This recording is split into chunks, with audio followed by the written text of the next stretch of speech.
Chris Bey. En fait, non, avant ce match-là, on en a eu un. C'est Broken Matt Hardy contre GDC. Ah oui, c'est vrai. Donc, on a commencé avec ça. Mais enfin, on a commencé avec l'hymne national canadien. Fait que, écoute, la foule a chanté. Comme un événement sportif, mais j'étais comme, ils vont-tu faire aussi les États-Unis? Parce que des fois, à la WWE, ils font les deux. Mais là, non, ils ont juste fait le Canada. Ça, là-dessus, c'était bien. Juste fait ça. Moi, à chaque fois, je suis comme. Je trouve ça weird de commencer un pay-per-view avec ça. Moi, je le ferais peut-être hors d'onde. C'est un truc comme ça, si on veut le faire, pour hyper un peu la foule locale.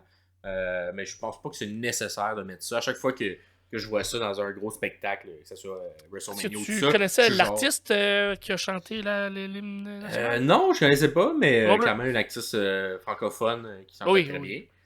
Fait que commencer avec ça, ensuite le petit vidéo package pour Out. Et là, on commence avec un match, justement, Broken Matt Hardy, GDC.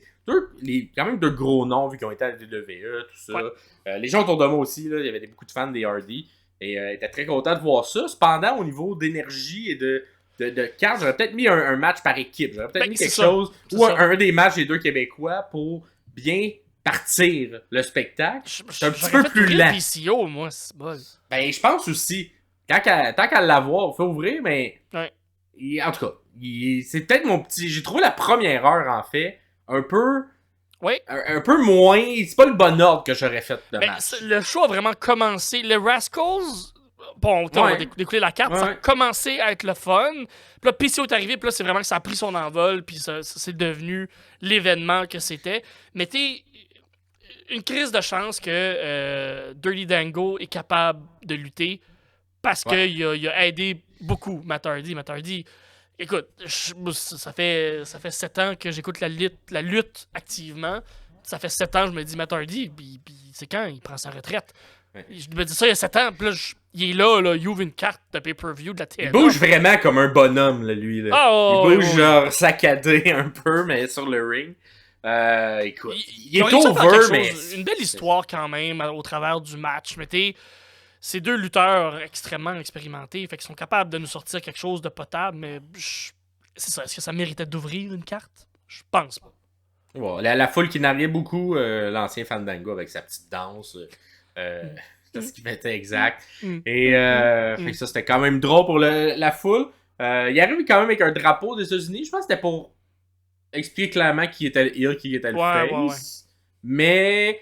Je pense, vu que c'est quand même deux gros noms, on aurait peut-être pas eu besoin. Ouais, c'est ça. On aurait peut-être pas eu besoin de faire ça pour bien comprendre. J'aurais peut-être. C'est sûr. Je pense que c'était clair qui était le heel, qui était le face. Surtout à Montréal, on connaît quand même la lutte, surtout des noms comme ça plus établis. Mais ils ont voulu y aller. Puis je pense aussi que FDG il est quand même. GDC il est quand même bon comme lutteur pour recevoir du heat, là, tu sais, clair. Ah, ben oui. Sans avoir besoin d'y donner un peu un cheap heat, là, avec un drapeau américain. Qui va servir à grand chose à part au début du match. Fait qu'un petit match, écoute. J'ai vu la fin. Les trois Twist of Fate, c'était quand même bien. Un de la troisième, puis deux autres sur le ring pour vraiment mettre fin à Dirty Dango. Fait que, belle fin. Ouais, cool. Puis après le match, ben, on a rajouté deux autres aussi parce que c'est ça, fallait vraiment le déliter. Fait que tout fait pour le déliter du côté de Broken Matt Hardy. Fait que ouais, la foule a quand même apprécié ça. Moi de mon côté, j'étais comme un peu bizarre. J'ai commencé avec ça. Ensuite, on a eu une promo justement du système. Le système qui était clairement, on voulait les établir comme les méchants parce que tout le clan du système était en USA. Et là, on comprenait clairement qu'eux autres, c'était les méchants si tu suis pas ça. Parce qu'ils sont tous avec les couleurs des États-Unis et on est au Canada. Par la suite, on a eu le petit pop des commentateurs francophones. Ouais, et mon Dieu, ils sont fait couper secours. C'était bizarre. Tiré, là, Mais même sur place, c'était bizarre parce qu'ils ont comme coupé de bizarre la take. Puis là, c'est revenu à l'autre. Puis on a hué les commentateurs américains, qui sont d'ailleurs l'ancien bras droit de Rusev, hein, qui est rendu Aiden English, là je me souviens plus de son nom qu'il utilise à la télé. Matthew quelque chose, ouais. Et Tom Fenian qui était Tom Phillips à la WWE, qui a été commentateur un peu partout. Là. Exact. Mais j'ai quand même apprécié qu'on entendait les commentateurs dans les transitions de match. C'est quelque chose qu'on n'a pas à la WWE. Fait que là, au moins, lorsqu'il mousse le prochain match, il explique. Exact. Ce que vous entendez, dans le fond, on l'entendait nous aussi dans l'aréna. Fait que ça, c'est quelque chose qu'on voit pas nécessairement dans les autres. Puis je trouve que ça remplit bien ces moments vides où on voit juste un écran, puis on sait pas ce qui se passe parce que clairement, on est en train de le faire au niveau des commentaires. Fait que mettez-nous le son des commentaires dans l'aréna, puis ça règle le problème. Puis c'est ça que la TNA a fait. Encore une fois, un bon petit niveau production. Tu sens qu'il y a l'expérience là-dessus. Oui, absolument. Le prochain match, évidemment, c'est le système qui sont les champions par équipe de la TNA contre APC. Le système qui était qui était bon pour être des heel, même si je ne sais pas ce qui se passe. Ouais, puis le système qui est partie prenante de la TNA, j'ai l'impression que c'est leur plus gros stable qu'ils ont présentement parce qu'il était couvert d'or au début du pay-per-view. Ça a drastiquement changé dans les 3 heures qui ont suivi, mais j'ai vraiment aimé quand même le système que j'avais entendu de nom comme stable, mais que, finalement, sont gros, sont là, sont forts, sont dominants. Finalement, ça a complètement shifté, mais j'ai quasiment hâte de. Je pense que je vais aller écouter l'épisode qui vont taper ce soir. On parle maintenant les dimanches, qui ont tapé hier, qui va sortir mercredi, qui vont taper à la même place à Montréal. Fait que j'ai quasiment hâte de voir exactement ce qui va se passer avec le système, juste pour voir, il va y avoir un mariage aussi. Mais de voir un peu ce qui va se passer avec le système. Est-ce que c'est est-ce qu'ils vont. Est-ce que c'est la brisure? Est-ce que ça va continuer? C'est quoi exactement l'histoire qu'ils vont nous raconter? Parce que, oui, Brian Myers et Eddie Edwards ont perdu les titres par équipe. Dans un très bon match. Mais très bon match. Tous des extrêmement bons travailleurs, des lutteurs d'expérience aussi. Là. Ace Austin qui rebondit comme ça, pas de bon sens. Les petites jambes, mais il rebondit. Ça me fait bien rire. Puis, oui, c'est ça. Il y a beaucoup de mouvements springboard. J'ai quand même trouvé ça bien fait, bien impressionnant de la part de ABC. Je ne connaissais pas beaucoup. Puis, Tabarouette, je les ai vraiment beaucoup aimés. Pour ce qui mon genre de lutteur high flyer. Vraiment. On vend bien les différents moments. Puis, c'est des mouvements aussi bien exécutés, mais pas. J'ai pas peur pour leur vie parce que je sens qu'ils sont assez, qui ont assez d'expérience, sont assez bons pour pas me mettre dans un niveau de haut, j'ai peur pour leur vie. Fait ça aurait dû ouvrir la carte, d'après moi. Ça aurait été exactement, ce match. Pour ça, je dis, moi, j'aurais mis ce match-là pour ouvrir, pour plus mettre Broken Matterday et GDC après. Fait que, bon storytelling également à travers le match. Là. Le système est accompagné de la demoiselle, que j'oublie son nom. Alicia Edwards, la femme de Eddie Edwards. Ben, en tout cas, elle était très bonne pour faire un peu, aller chercher son hit et causer un peu que les comptes ne se forment pas ou déconcentrer l'adversaire. Elle a même un peu botché. Elle était supposée recevoir, je crois, un cutter un moment où on se penche, mais bon, ça a juste été je sais pas à la télé comment c'est sorti là, mais je me souviens pas, j'ai pas le souvenir de ce match-là. Fait que... Un des deux du système évite et c'est supposé être la jeune demoiselle qui reçoit le cutter, mais finalement elle est un peu moins bien positionnée, mais elle va juste un peu se faire rentrer dedans.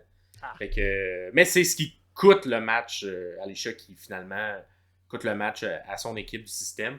Fait que, non, bon match. Là-dessus, ça c'était très bon. J'aurais ouvert moi aussi avec ça parce que c'était solide. Ensuite, là j'ai manqué le début de ça. Là, tu m'expliques comment ça l'a rentré. Je pense que quelqu'un est arrivé par la foule entre Jake Something et Mike Santana. Moi, il fallait que j'aille à la salle de bain à ce moment-là. Puis comme il y avait des salles de bain étaient loin et qu'il n'y avait pas beaucoup de salles de bain, mais ça a pris du temps. Fait que qu'est-ce qui s'est passé au début de ce match-là? Je me souviens pas, honnêtement. Je me souviens pas. Je me souviens du match comme tel. J'aime beaucoup Mike Santana. Je trouve que depuis qu'il est tout seul, en solo, il a fait quelques indépendants. JCW, tout ça, là, il a signé avec le TNA. Je trouve qu'il se démarque quand même très très bien. Ça a toujours été un très bon lutteur en équipe. Jake Something, qui est un peu plus bâti, un peu plus trapu, qui est très lutteur. Je pense que les deux, leur chimie fonctionne bien ensemble. Fait que je peux pas t'expliquer exactement au début ce qui s'est passé vraiment. Puis, un petit match qui a duré un peu plus que 10 minutes. Je pense que ça la fin, moi, je l'ai aimé. Oui, absolument. C'était bien. Absolument. Ça a bien suivi le match par équipe. Ça n'a pas descendu vraiment trop l'énergie, je trouve. Ouais. Tu vois, de ce que j'ai ressenti. Je suis pas live, je sais pas, là, mais ce que j'ai ressenti, moi, dans mon salon, au travers de mon écran. Puis, Jake Something qui kick out en fin de match à un ça avait l'air d'être un genre de finisher, en tout cas, une espèce de, je pense que c'est un super kick. Puis il a genre kické out à Ouais. 1. Puis là, ensuite, on a refait un running clothesline qui était le même finisher dans le fond, une deuxième fois. Puis là, ça a été assez pour le battre. Donc, c'est ça. Moi, j'ai été un peu surpris quand il y a eu le kick-out au 1. J'étais comme, c'est son personnage qui est difficile à mettre à terre. Parce qu'à 2 moments là, dans le match, il a fait un kick-out à 1. Puis j'étais comme, OK, ils vendent ce monsieur-là très fort, mais il part tout le temps quand même avec la défaite, mais on essaie de bien le vendre à travers ce match-là. Fait quoi? Tu sais, moi qui connais pas qui était heel, je pense que c'était le match où c'était le moins clair pour moi qui était heel, qui était face. Je suis d'accord. Je pense que Mike peut pas encore se permettre d'être complètement heel parce que je pense qu'on l'aime encore beaucoup de ce qu'on se souvient avec All Elite, avec LAX dans le temps aussi. Fait que. Ouais, c'est moins clair. J'ai l'impression que Jake Something jouait le heel à ce moment-là. Mais je peux pas en dire plus. Je connais pas plus qu'il faut. Tout ça. Ouais. Ensuite, on a eu l'affrontement NXT contre TNA. Les Rascals, qui sont de la TNA, mais qui ont ramené Wesley, qui est maintenant à NXT, contre No Carter Catch Crew, que je connaissais pas non plus. Mais ça a été un match un peu plus... il y a le fils de William Regal, qui est c'est bol. Je l'avais jamais vu lutter. Puis là, je regarde lutter Charlie Dempsey, puis je fais... Ça, c'est un Anglais. Ouais. Je trouve qu'il a l'air de son... C'est une autre version de son père. Il ressemble tellement à son père, je trouve. Mais c'est ça l'affaire. Je le vois lutter, puis j'ai comme... Ah, c'est le fils de l'autre. Ah, OK.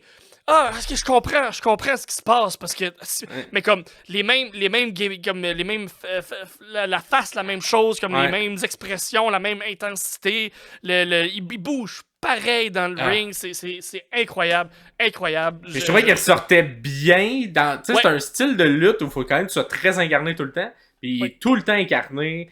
Dans ce qu'il fait, j'ai vraiment apprécié dans le fond. Puis il match très bien avec les Rascals qui sont très high flying, très bouncy. Puis lui, il rapporte ça au sol toujours très.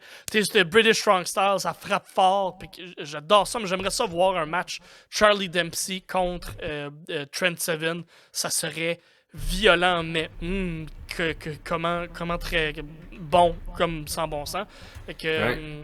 Ou un match également avec s'il reste du côté de la WWE avec Pete Dunne, là, tu sais, les deux ont des styles quand même dans le même genre. Peut-être même faire un clan, là, tu sais, parce que je trouve que on dirait vraiment, c'est ça, tu sens l'inspiration de William Regal derrière les deux. C'est une des raisons pourquoi il a lâché l'All Elite puis il est retourné à la WWE avec NXT plus précisément, c'est pour être capable de travailler avec son fils. Donc c'est sûr que plein de Q puis il va chercher des in grâce à son papa. Fait que j'ai vraiment aimé le match. C'est ça, les différents styles se complétaient super bien. On s'entend là, Wesley. C'est une vedette, c'est une petite coche au-dessus des deux autres Rascals. C'est vraiment, là, il shine, c'est incroyable. Je m'ennuyais de leur finisher que j'avais pas vu depuis que je pense que c'est Zachary Wentz qui s'est fait renvoyer là, parce qu'il était en duo les deux des Rascals où c'est.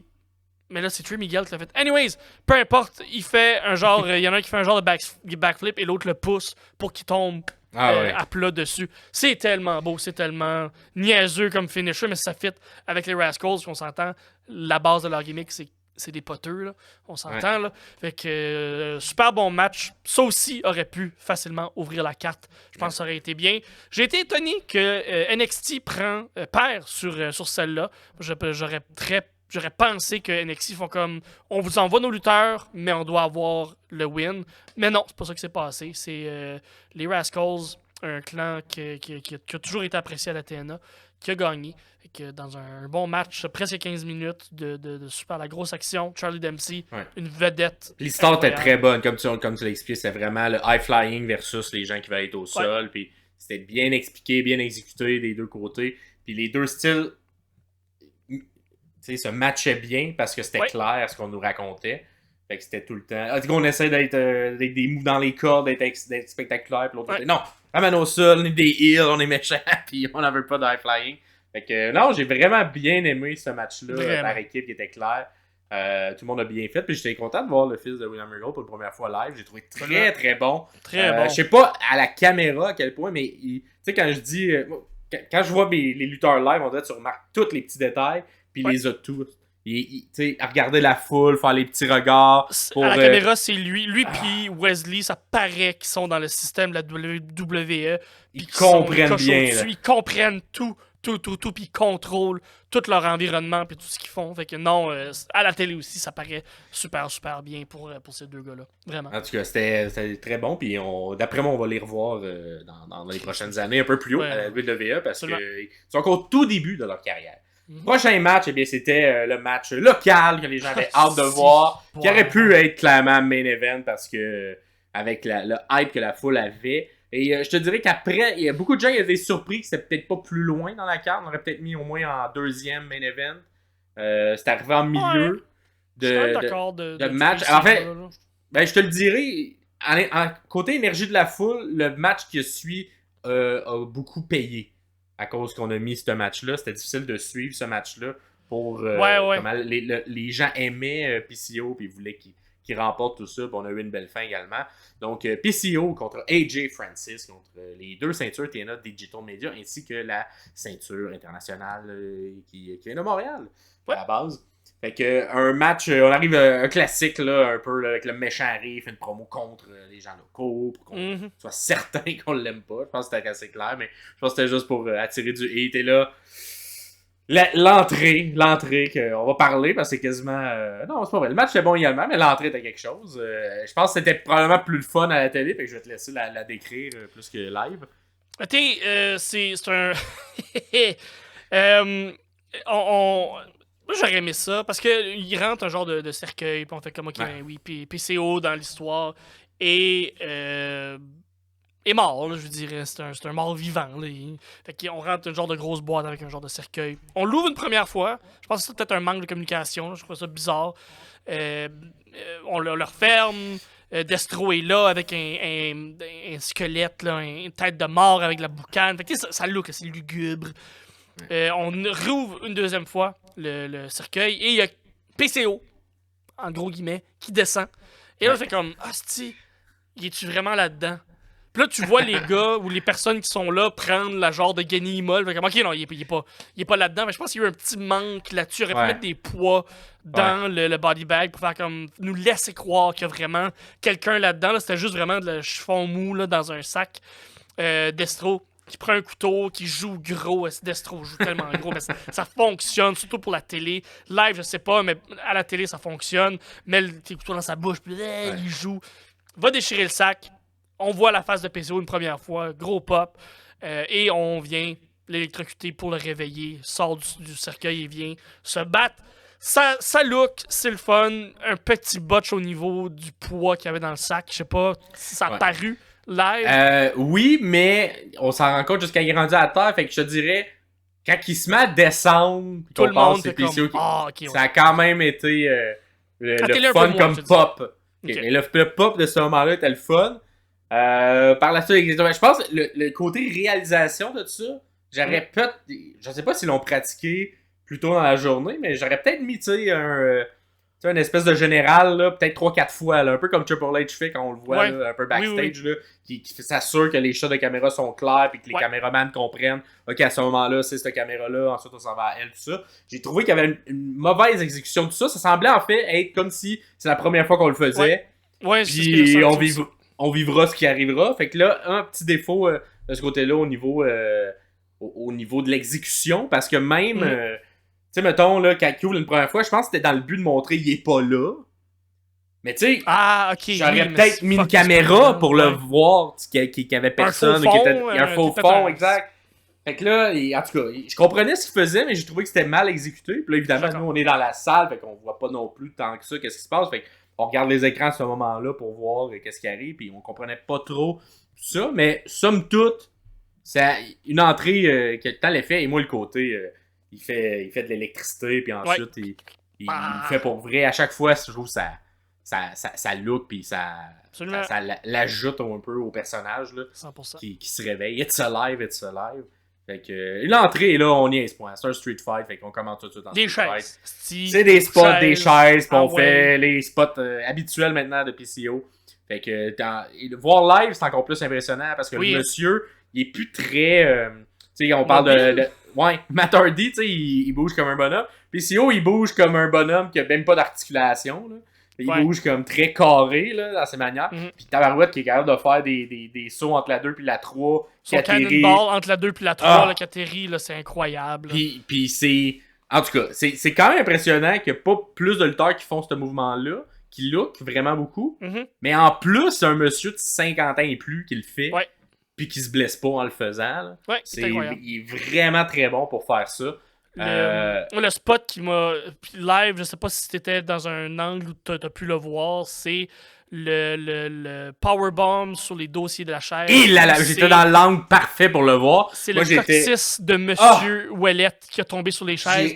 J'étais sûr qu'il était paralysé, tabarnak. Tu sais, des fois, là, quand on fait un spot... Il y a Kevin Owens qui aime ça le faire, ce spot-là, mais tu sais, on essaie tout le temps, la personne qui lance l'autre lutteur, de le lancer plus d'un côté pour que, tu sais, t'atterris plus sur l'endroit où le siège est comme ça, plutôt que le dossier qui est comme ça. Là, il l'a lancé en plein milieu, et les deux chaises ont gardé leur position. Ils ont pas bougé. Ces deux chaises-là ont fait, nous autres, c'est un no-sell. Ces deux chaises de japonaises, ils ont no-sell ce spot-là.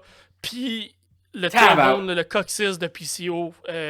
Alors, c'est le moment de la soirée où j'ai eu le plus peur d'une blessure grave de quelqu'un.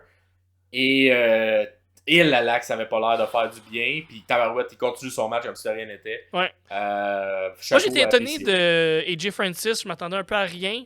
Puis dans ce genre de match-là, ça quand même bien. Il va chercher la hit où il a besoin d'aller chercher la hit. Puis il est efficace. Un botch où il a juste mis son pied au travers de la table. Ben oui, mais ça, c'est un classique. Il est pas capable de faire des dives. Il est pas capable. Fait que là, c'est encore dans un move de dive. Il a manqué la cible. Puis il s'est encore enfargé quelque part. Fait que ça m'a quand même fait rire. Là, évidemment, tu sais, c'était pas... je pense d'avoir une crowd. Exact. You fucked up, mais tu sais, c'est quand même un running gag sur Internet, le fait que AJ Francis n'est pas capable de diver. Ça m'a fait rire que ce soit encore dans un truc de dive qui rate un peu la cible. Heureusement, ça n'a pas coûté le spot plus tard. Là. Il a juste cassé un petit peu sur le côté. Ah ouais, ça, mais quand il est rentré dans la table, par exemple, ça a looké. Là. Tous les tables ont volé, puis c'était parfait. Là. Intervention de Rick Swann, intervention de Josh Bishop. Fait que, c'est un Montreal Street Fight. Tout peut arriver. Tout est arrivé. Fait que, tout est arrivé là. J'étais sûr qu'il allait avoir du sang. Il n'y en a pas eu, finalement. Ouais, moi aussi, j'aurais pensé qu'on aurait mis un peu de couleur là-dedans. On n'a pas eu. On a même eu un grand retour d'un autre... je sais pas si c'est un original, mais je me souviens écouter ça début des années 2000 puis voir Rhino, souvent, à l'écran. Rhino qui décide de faire son retour. Donc, bon pop quand même. Les gens savent c'est qui Rhino. On a fait EC-Dub. Viens aider. PCO, ils ont eu... je pense qu'ils ont été en équipe un peu. Si je ne m'abuse. Ils ont été en équipe à la Ring of Honor à l'époque. Ça se peut. Bref, je me souviens pas. Vient aider son ami à éclairer le reste du clan qui entoure AJ Francis pour essayer d'égaliser parce que là, clairement, on voulait... Et à ce moment-là, pour vrai, j'étais comme... Ils vont-tu aller avec la victoire d'AJ Francis? Parce que je pense que côté storyline long terme, c'est un peu plus là qu'on veut aller. Mais quand j'ai vu toutes les interventions faites, même dans la salle, j'ai l'impression que les gens commençaient à faire ils servent de tout ça pour faire perdre le match à PCO. Et là, quand Gore arrive, ben ça remet. Il y a également Callahan qui arrive pour venir aussi aider, un deuxième aide. Sami Callahan qui arrive. Donc, bref, il restait... Il y a eu deux PCO Moonsault, puis... ben un kick-out de ça, j'ai fait tabarouette. Kick-out du premier PCO. Du gros AJ Francis, là, fait que... Quand même, il a fallu un deuxième pour vraiment avoir le pin. Et après le match, une demande en mariage. Moi, je suis jamais un fan des angles de mariage dans la lutte. Le mariage qui va se passer, là, qui s'est passé hier soir, quand vous nous écoutez, mais qui va se passer ce soir pour nous, qu'on enregistre, mais qu'on va voir mercredi. Bref... Ben, hâte de voir où ça s'en va, là, ça risque d'être un classique mariage de lutte. Quelqu'un va se ramasser avec un gâteau d'en face, ça, c'est ma prédiction. Pas mal sûr ça va se faire. Le mariage d'un mort vivant. Si bol. Exactement. Et, mais tu notais d'autres choses? Il y a eu un peu un rappel à un Tombstone par Driver avec le pin de Taker. la part d'AJ Francis. Oui, c'est vrai, avec la langue et tout. Et que la langue, les yeux, tout. Et là, je pense que c'était un rappel justement à ta chronique du début, là, de faire qui est le meilleur mort-vivant. Je pense que c'était un call de je vais faire un pin de mort-vivant sur un mort-vivant. Mais il y a le kick-out de tout ça. Un bon sell de Francis après. Je trouvais qu'il était bon dans ses expressions là, pour vendre à la foule tout ce qui se passait et l'histoire. Et au final, ben, c'est ça. Après deux PCO Moonsault, ça se conclut et on a une victoire et les gens sont contents. Très contents. Les gens sont très contents, même, je te dirais. Il y a eu des You Deserve It que je sais pas si on a entendu. Je pense qu'on était parti dans l'autre segment. Il y a peut-être le petit défaut, le fait qu'on finit pas avec ce match-là. Ça fait qu'on enchaîne vite après le match dans le vidéo package. Fait qu'on dirait qu'on n'a pas eu le moment de genre... Yes, sûr, il est devant sa crowd. Puis même chose avec Mike Bailey. Je trouve qu'on est parti très vite à l'autre match. Puis j'ai fait comme le moment était beau, il était le fun. Prends 2 minutes de plus pour étirer ce beau moment-là, que le lutteur québécois local en profite. Mais nous, live, on continuait. Dans le sens où le vidéo part, personne l'écoute, tout le monde continue à faire les chants, tout ça. Fait que c'est pour ça que je dis que ça peut-être nuit à la suite, parce que là, on n'a pas vraiment été attentif à l'histoire qui nous est racontée dans le dernier mois à Jordynne Grace et Ash by Elegance, l'ancienne Dana Brooke, qui... avant, il y a genre Steph Delander qui vient offrir en mariage une grosse bague là, bizarre. Qu'elle a perdu à m'amener à Louvre, ça. Comme Chris, elle n'est pas là. Ouais, elle n'est pas là. Elle était immense, elle est où? Exact. M'a fait rire. Ça a quand même été drôle. Fait que là, on enchaîne le match et là, même si Jordynne Grace est quand même over parce qu'elle a fait des opérations à la WWE, j'ai senti que la foule n'a pas embarqué dans ce moment-là. J'ai vraiment senti que c'était la pause pipi pour plusieurs aussi. Ash by Elegance a quand même pas mal paru dans le match. Je m'attendais à pire. Écoute, je m'attendais à pire. Moi, c'est une de mes lutteuses que je déteste le plus. Et je suis d'accord avec toi. Elle a quand même été pas si pire. Je pense que toute la foule au complet est du même avis que toi puis moi. Je pense pas que Ash by Elegance, à feu de Dana Brooke, est aimé au point d'avoir un title shot et qu'on aime ça. Fait que je pense qu'on est tellement habitué de la détester comme Dana Brooke qu'on peut pas lui donner de chance comme Ash by Elegance. Puis ça paraît dans le ring. On va pas y en donner de chance. Justement, faut qu'elle soit parfaite dans le ring pour qu'on fasse comme OK, parfait, t'as passé, on va commencer à t'aimer. Elle a encore pas été... Elle a pas livré ce qu'elle aurait pu livrer. Les deux filles ont travaillé fort. Elle a travaillé fort, Ash by Elegance, mais ça a pas... un Canadian Destroyer qui m'a vraiment surpris. Ouais, mais un Canadian Destroyer, c'est la personne qui le reçoit, qui fait tout le travail, puis c'est Jordynne Grace à ce moment-là. Je sais, mais il faut quand même que tu sois capable de flipper. On va quand même donner un peu... C'est une ancienne acrobate de cheerleader est capable de flipper. Là, le timing t'as bien fait, moi ça m'a surpris. J'ai fait tabarouette, c'est quand même je te le donne. Quand même un Canadian Destroyer fait par Dana Brooke, tabarouette. Je te le donne. Et malheureusement, je pense que le truc que je déteste le plus de Ash by Elegance maintenant, c'est ça touche la même chose, mais c'est lorsqu'elle reçoit des coups à la tête, je la trouve tellement pas bonne pour vendre des coups à la tête. Et je me souviens plus à quel moment, je sais plus si c'était sur le turnbuckle ou sur une table, mais elle commence à en recevoir. Puis là, j'ai revu le même truc. Là, où elle joue full gros avec la main qu'on voit. Et puis, comme je sais que c'est la technique, là. C'est la technique à faire. Ouais, mais je sais pas pourquoi Ash by Elegance, je le vois, je ne fais que regarder la main tout le temps. On dirait que je suis pas capable de me concentrer sur la tête. Je ne fais que voir. Ça brise la magie 100%. Exact. J'ai l'impression qu'il est comme pas subtil dans sa manière de mettre sa main, alors que, tu sais, même si je connais les trucs pour faire les claques, pour un super kick, tout ça, je regarde jamais l'autre main. Je regarde l'endroit où l'impact qui connectait pas avec Dana Brooke, qui connecte encore pas avec Ash by Elegance. Mais je pense que le personnage est meilleur, par contre. Je suis d'accord. Une genre de Tiffany Stratton genre pour les pauvres. Flair, même. Non, mais un peu Flair, même. Ok, je te le donne. Mais par contre, je sais pas si t'avais d'autres choses pour ce match-là. Moi, je suis prêt à passer à autre chose. Là. Ben, juste dire, la foule à ce moment-là était vraiment morte. Et je pense qu'elle a pas eu ça n'a pas reçu l'attention que ça aurait dû mériter. Mais je pense que c'est bien que les gens prennent une pause entre PCO et Jordynne Grace et Mike Bailey. Ouais. Avec ce match-là. Malheureusement, c'est le match-là qui perd, qui est perdant, mais pour être capable de continuer avec l'énergie pour le match qui suit, je pense que dans le pacing, c'est de valeur, on sacrifie quasiment un match, mais pour le reste du show, fallait qu'il y ait quelque chose, un moment de tampon, vraiment. Ouais, puis aussi à ce match-là, j'ai pas trouvé que la chimie entre les deux était la meilleure, dans le sens où Jordan Grace, c'est beaucoup de prendre son adversaire, jouer un peu avec dans les airs, montrer la puissance, alors qu'un petit peu plus, je vais dire fragile, mais c'est pas le bon terme, mais un peu plus, elle vole moins bien que d'autres lutteuses, mettons, là, Ash Elegance, ce qui fait que on dirait que c'est pas le meilleur combo pour avoir un combat entre les deux. Fait que, ça fait le tour, mais j'ai pas détesté le match pendant moi. C'est pas le pire match. Moi non plus, c'est juste que je m'attendais à pire, j'ai eu pas si pire, fait que ça va bien, puis j'adore Jordan Grace, fait que je garde. Ouais. Mais ce qui a été excellent, c'est le match qui suit. Ça. Et on n'avait pas de questionnaire pour ce podcast-là, parce qu'on a décidé on en fait ça un, let's go, on le fait. Oui, on le fait, mais ça, c'était fait là. Mais s'il y avait eu la question, c'est quoi notre match préféré? Ben, les deux, on répondrait Mike Bailey contre Mustafa Ali. Tabarouette que c'était bon. Quel bon match. Là. Les deux qui ont un style pareil mais différent. Je sais pas si tu me comprends. Ils sont capables d'être high-flying, ils sont capables d'être intenses, mais ils n'ont pas la même base.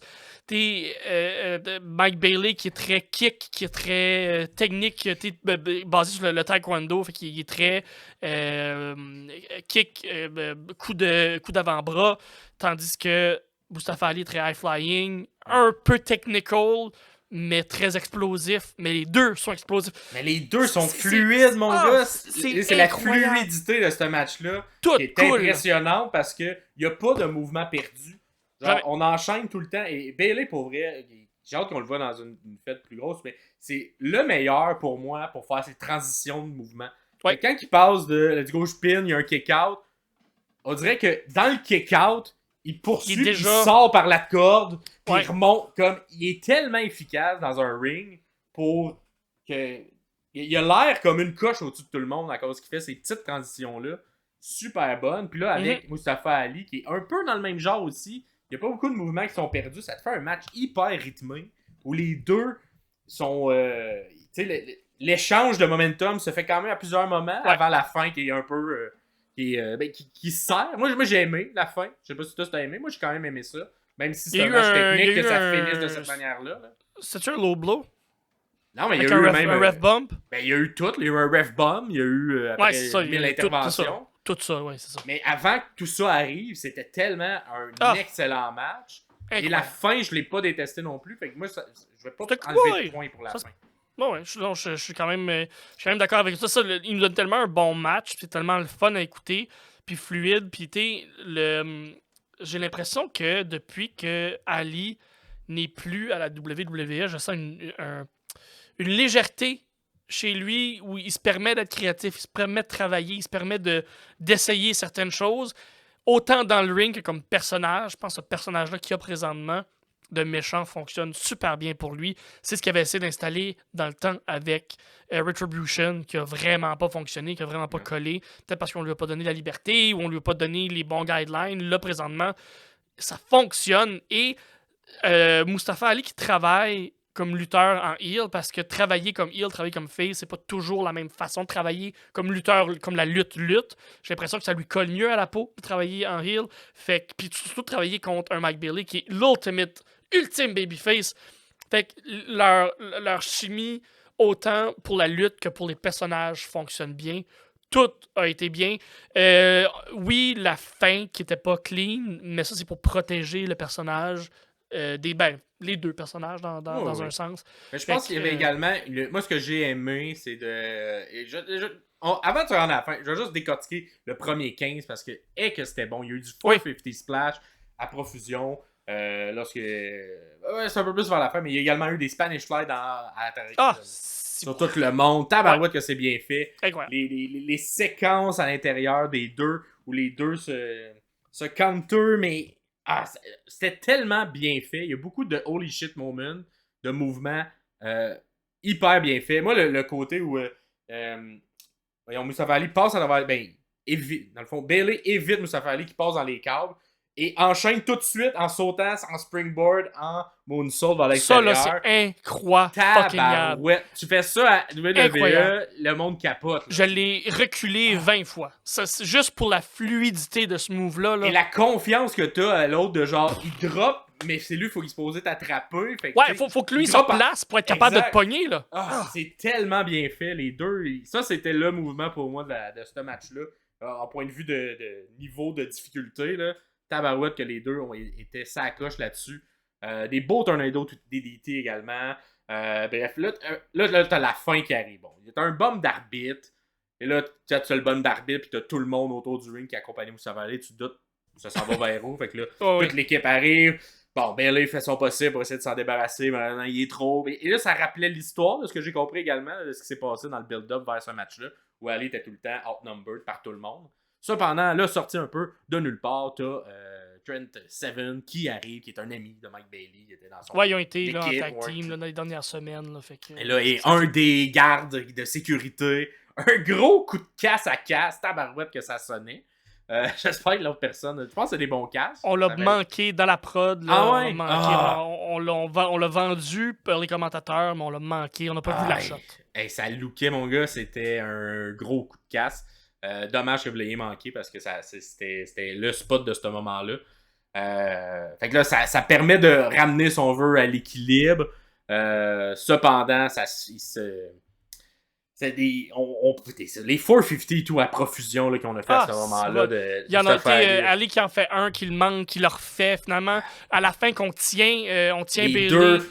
Les deux gardes qui tiennent Bayley, puis il a fait 450, mais comme, Bayley a pas les bras pour comme amortir un peu le. Puis on s'entend, là, Ali est professionnel, fait qu'il a pas mis tout son poids dessus, mais ça reste que ça look. Là, c'est bon. Mais ce moment-là était excellent parce que ça sonnait également un peu comme dans le match de PCO, comme si c'était la manière d'expliquer qu'on allait faire perdre Bayley au niveau local. Puis là, l'arbitre, on la réveille, on lui demande de venir compter. Et là, ça, j'aime ça quand les arbitres font ça, quand ils font des comptes lents parce qu'ils viennent d'être blessés. 1, 2, et là, avant qu'il fasse le 3, il se fait tirer. Là, c'est Trent Seven. Ça, c'était très, très, très bien fait. Super bon. Et là, une fois que l'équilibre est ramené, qui amène pas, on amène Herb Emner, qui est un peu également une légende à la TNA, qui a été une arbitre pendant les débuts de la TNA longtemps, lorsqu'il a été mis à la porte de la TNA, s'est retrouvé une nouvelle vie à la TNA. Fait que ça, c'était un beau clin d'œil pour le 20 ans, un peu comme Rhino, un peu comme Eric aussi, Young. Et là, à Montréal, fait que là, ça ramène également l'histoire du du Screwjob de Montréal. On peut pas être à Montréal sans parler du fucking Screwjob. Là, ça, exact. Ben, c'est pas la manière. En tout cas, il y a eu beaucoup de nouvelles versions. Exact. Il y a eu beaucoup de versions de tout ça. Ouais. Et j'ai quand même trouvé bien exécuté celle-ci. Parce qu'on ramène l'arbitre de l'époque, ça fait un petit clin d'œil également. Il arrive en heel, là, les gens l'haïssent. You screw Brett. Il la joue bien également. Le monsieur, on s'entend, il est rendu à un certain âge. Mais je l'ai trouvé qu'il était bon pour vendre un peu. Oh, absolument. Je vois-tu le faire? J'hésite. Et finalement, son acte de rédemption à lui ne le fait pas. Ouais. Le côté let's go, je le mets en sharpshooter de Mustafa Ali, c'est tout. C'était magnifique.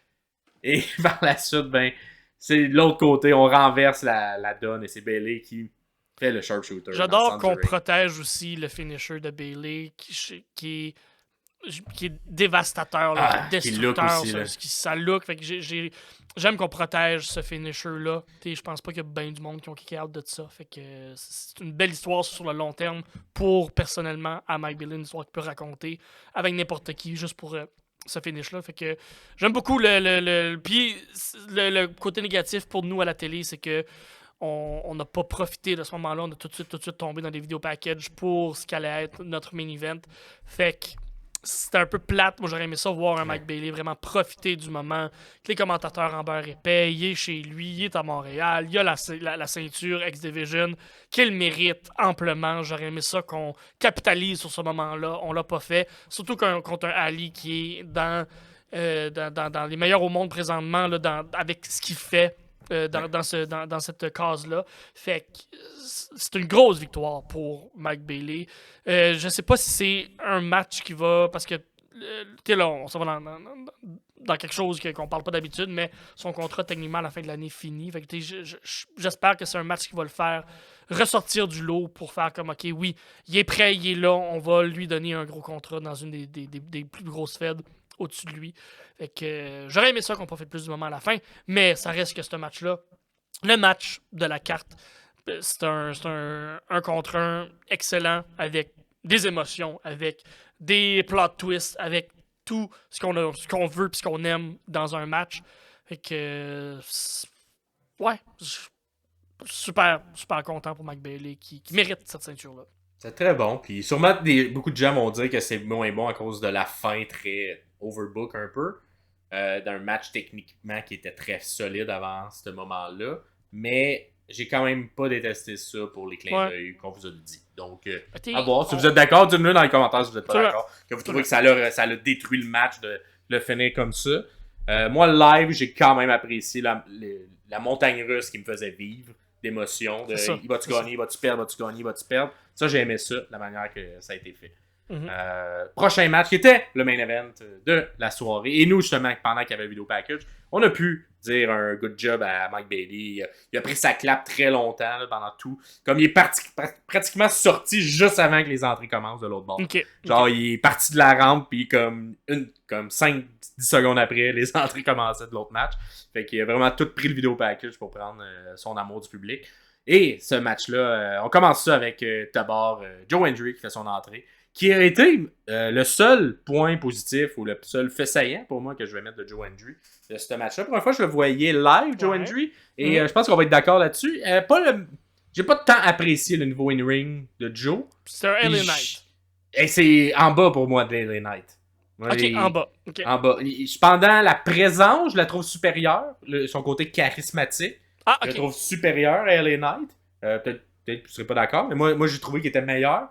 Mais le in-ring, je trouvais LA Knight, il sort quand même des mouvements, genre, tu sais, quand il saute, maintenant il fait un peu moins, mais quand il sautait directement à la troisième fois, son superplex. Il y a quelques petits trucs que je trouvais qui étaient sympathiques. Joe Hendry, il y a un finisher le fun, mais le reste, surtout quand il reçoit des coups, là, puis on s'entend dans un match comme ça, à 6, t'as beaucoup de moments où, tu sais, c'est pas des grosses séquences très, très scriptées, c'est juste tu reçois un coup puis tu dois le vendre.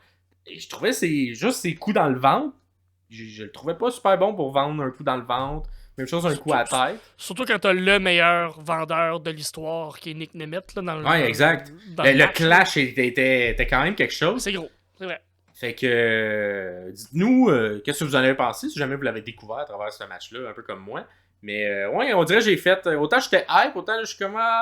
Peut-être juste quelqu'un qui va être bon comme au micro, mais qui va peut-être pas avoir la même efficacité dans le ring.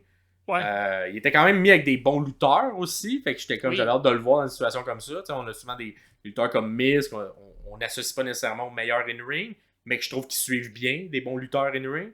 Je n'ai pas trouvé que Joe suivait si bien que ça le nouveau in-ring. Moi, j'ai deux déceptions et je dirais 2 highlights là, dans ce match-là. Déception, je suis à la même place que toi pour Joe Hendry.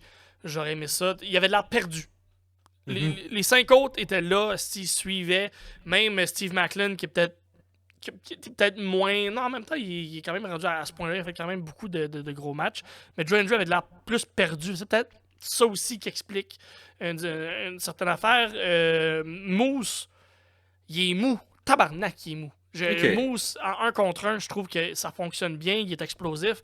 Et moi, j'ai trouvé que ses kicks connectaient pas. Je trouvais que c'était slack, puis c'est le champion, là, je veux dire. Puis pas la première fois qu'il Mais ses power moves, il rentre, par exemple. Ses power moves rentrent. Son spear, il rentre vraiment, il est très beau. Tout ce qui est transition, tout ce qui est plus petit move, être capable de se rendre au power move, je trouve ça slack, je trouve ça mou. J'ai été déçu de Moose dans ce match-là. Point fort, Josh Alexander qui fait un turn. J'ai adoré ça. Moi, j'aimais ça parce que, comme on l'a dit, on suit pas le produit. Fait que, tu sais, Josh Alexander, il est arrivé un peu en face. Extra babyface depuis toujours. Là. Mais le heel turn était clair parce qu'on l'a fait contre le gars qui était over. Et un coup dans les couilles. Un coup dans le pelvis, c'est clair. Ok, parfait, il est rendu méchant. Prend son hit. Sa face également, il avait pas la même face que quand il est rentré dans le match. Une belle exécution, même si tu suis rien, tu comprends ce qu'on nous présente. Fait que là-dessus, c'était bon. Et le deuxième côté booking que j'apprécie, que j'ai pas suivi l'histoire, parce que je sais, vous me direz si vous suivez plus la TNA, mais Frankie Kazarian, qui est détesté par tout le monde, ça m'a bien fait rire. Surtout en début de match, quand il y a genre, il veut être en équipe avec Moose, il propose d'être en équipe, et il est comme... Nous deux contre eux autres! Non, fuck that, moi je te laisse tout seul, tu te fais détruire, tout le monde va sur Moose pour le détruire. Mais il y a eu un beau callback. Ouais, c'est un beau callback en milieu de match où c'est Kaz qui essaye de faire la même chose que Moose a fait au début, faire comme OK, nous deux contre eux autres, finalement ça n'a pas fonctionné. Fait que c'est c'est une belle petite histoire racontée dans le exact. Mais ça, c'était des bons moments de booking. Tout le bout également sur la scène, j'ai bien aimé. Quand on est sur la rampe, là, puis qu'on installe la table dans le coin. Et que là, qui va tomber dedans, puis là, il y a différentes personnes qui essayent, etc. Puis finalement, c'est Kazarian qui tombe. Et ça va faire des dodos pendant, pas jusqu'à la fin, mais presque jusqu'à la fin. Quasiment jusqu'à la fin. Même que Mané, c'est comme ça. Ils l'ont-tu éliminé parce qu'il était dans le temps? Mais non, ça se peut pas. Il faut que ça ait un pin ou une soumission. Mais c'est l'effet qu'on voulait croire, puis je trouve que ça a été bien fait. Quand il revient aussi. J'étais un sommelier, puis j'ai été pris au piège. Ça a fonctionné. La star de ce match-là, Steve Maclin, c'est pas la vedette, là, c'est pas mon MVP du match, c'est vraiment Nick Nemeth, je trouve, qui était le général qui contrôlait ce match-là à la perfection. Steve Maclin, je l'aime de plus en plus, très générique comme gars. On le voyait à la WWE dans le temps avec, je me souviens plus du nom là, du trio, là, mais on voyait un peu militaire. Ça pognait semi. Finalement, Steve Maclin, que j'aime de plus en plus quand même dans le ring, qui sort. Chris, il dive entre la 1 et la 2. Un gros monsieur comme lui. Pas de calice de bon sens. C'est incroyable. Puis c'est Nick Nemeth que je trouve l'expérience. C'est là qu'on voit l'expérience d'un gars comme lui qui fait ça depuis 22, 23 ans. Puis qui le fait à un niveau, à ce niveau-là aussi. C'est clairement lui qui contrôlait le match, qui collait, peut-être pas coller les shots, mais c'était le rock, c'était le pilier de ce match-là. Fait que c'est lui qui a gagné, en fait. Donc, il mérite amplement ce titre-là. Puis il avait l'air vraiment content pour vrai, vraiment. Je pense qu'il prenait vraiment de la bonne façon. Je pense pas qu'il est hautain ou qu'il est au-dessus de ses affaires, Nick Nemeth. Je pense qu'il aime la lutte vraiment pour les bonnes raisons. Mais en termes de talent, il était très très bon. Puis dans des. C'est ça, le in-ring il était excellent, Nick. Là, je voyais vraiment la coche au-dessus des. Ces 10 descentes du coude, là, où il se relève, puis la descente, il avait jamais fait comme. C'est une descente du coude, mais Chris, c'est tellement bien fait.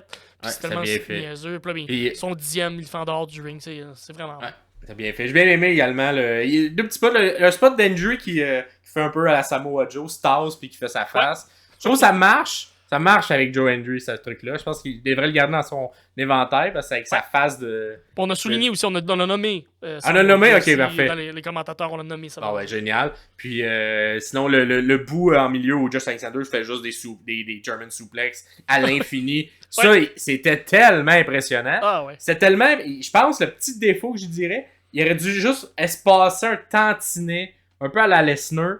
Parce que là, il les enchaînait très vite. Ce qui fait qu'on n'avait pas le temps. C'est dur d'essayer de. Non, mais la foule de hyper, puis d'être encore plus impressionné. Puis on dirait son rythme, il y avait juste une vitesse pour toutes les faire. Puis je pense que je l'aurais peut-être fait. Surtout à un moment, tu sais, j'aurais peut-être ralenti le rythme. Puis il repart après vite. Puis là, la foule monte d'une coche. Fait que c'est peut-être mon petit côté. Mais ce moment-là était vraiment le fun à vivre. Un beau Olympic Slam également. Il est quand même bon, man. Josh Alexander. Il était in ring, là. Excellent. Puis l'histoire qu'il nous racontait là-dedans, puis c'est un peu pour ça, je pense, qu'il explique le heel turn, c'est qu'il n'a jamais perdu le titre. Il est parti, là, il l'a laissé vacant à cause d'une blessure. Fait que je pense que ça explique un peu son heel turn. Il fait comme.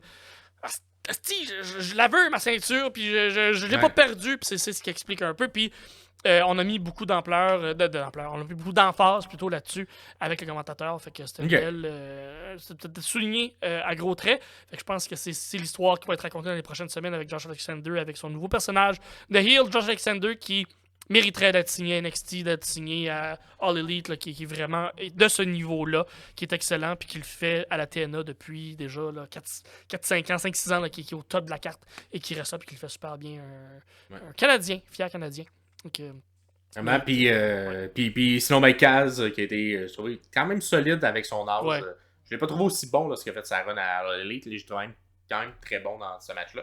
Et la belle victoire de Nick Nemeth. Vous irez voir son speech après le show. On voit le vétéran qui prend le micro, puis qui a vu beaucoup de monde en faire, puis qui l'a probablement fait lui également. Prendre le micro pour remercier tout le monde, puis hype le show du lendemain, puis il était très bon pour faire ça. Vous, probablement que ça se termine avec l'image de Nick qui, avec la belle qui est content. Dans le coin, puis... Exact, parfait. Fait que c'est très bon. Lorsqu'on revient, tout le monde, je sais pas pourquoi, mais Mike Bailey n'est pas là. Je sais pas s'il y a une blessure ou quelque chose. Dans la vidéo après-show, il arrive pas, puis il y a un des Québécois. Fait que je sais pas s'il y a eu un petit quelque chose qu'il a fallu qu'il reste backstage pour se faire soigner. Ou bref, je sais pas, mais j'ai vraiment trouvé ça bizarre parce que tous les gentils étaient sont venus, mais il manquait Mike Bailey. Il manquait Mike Bailey. Fait que j'étais comme, oh, qu'est-ce qui s'est passé? J'espère qu'il n'y aura pas de blessure qui va écouter quelques mois, quelques semaines pour se remettre de tout ça. Mais somme toute, un bon spectacle live à suivre. Très bien fait, très efficace. Et j'ai bien apprécié. Si vous étiez là live, dites-nous-le dans les commentaires. Un peu comme on a eu. Si vous nous découvrez également, on est un podcast qui parle justement du meilleur de la lutte de l'art. Donc on revient sur les bons matchs de la semaine. Fait que si vous voulez nous suivre, vous pouvez vous abonner. Ça me fait toujours plaisir d'avoir des nouvelles personnes qui s'abonnent. Et un gros merci. Moi, j'ai eu mes billets de Marc Blondin. Fait qu'un gros merci quand même à Marc Blondin. Oh, wow! Il y a son podcast également. Soyez-y, mesdames, messieurs. Ça vous tente de suivre également. Très bon podcast. Il était aux commentaires, justement, de la TNA. À la table des commentateurs. Et on va voir. J'ai fait l'invitation officielle. On va voir si dans les prochaines semaines, on va vouloir venir faire comme invité à notre émission, à notre podcast. Donc, à voir. Mais un gros merci, Marc, pour les billets. C'était fort apprécié. Très cool. Sinon, suivez-nous, mettez des likes comme d'habitude. Prochain épisode, on fait le retour sur la dernière semaine de tous les shows de télé. Donc, on vous revient là-dessus pour l'épisode 68 des retours. Fait que gros merci tout le monde. C'était Max Perriard ainsi que La Castonguay pour les sommeliers de la lutte. Ciao ciao tout le monde. Bye.